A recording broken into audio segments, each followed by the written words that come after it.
Hi folks, I'm Representative Rick Saccone. If you've boarded an airplane recently or plan to do so in the near future, you're probably aware of the Real ID issue happening in our state.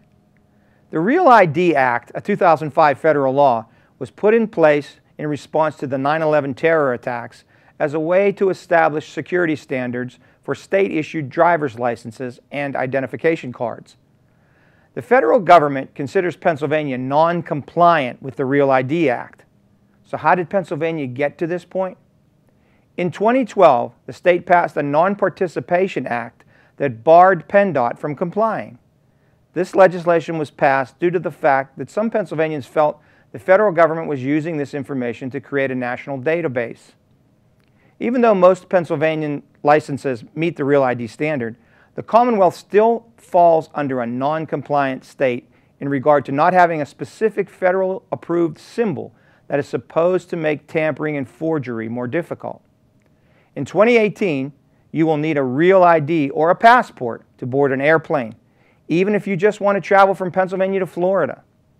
The U.S. Department of Homeland Security has granted Pennsylvania more time to comply with the Real ID Act. Although a Real ID will strengthen security measures, it will cost millions to implement for every Pennsylvanian. Considering each Real ID costs about $100, allowing an opt-in clause will save the Commonwealth millions of dollars while also still complying with federal law. As a state, we want to keep the program cost-effective with the same customer service that is expected by the citizens of the Commonwealth. In Pennsylvania, we are a legal presence state. That means we only issue driver's licenses to people living legally in the United States. A matter of fact, if you're in Pennsylvania on a visa, your state-issued license will expire the same day as your visa. With Pennsylvania already taking preventive measures to halt illegitimate IDs, there are many Pennsylvanians who feel that the federal government is overstepping its bounds, and they feel this issue should be left for the states to decide. A solution to curb this million-dollar Real ID crisis is to implement an opt-in clause that would allow each individual resident to decide whether to purchase a second form of identification. Some residents of Pennsylvania already have a passport and feel that it is unnecessary for them to pay for a second form of identification.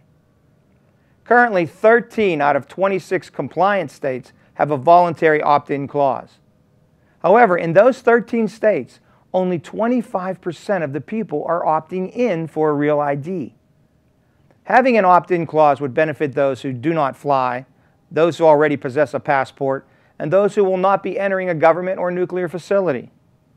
Also, some people would choose to opt out based on their personal beliefs that the federal government already collects enough personal data. Senate Bill 133 provides the opt-in clause, which makes sense for not only the Commonwealth, but constituents of my district. I feel that this is a good compromise between what the citizens of Pennsylvania want and what the federal government is requiring.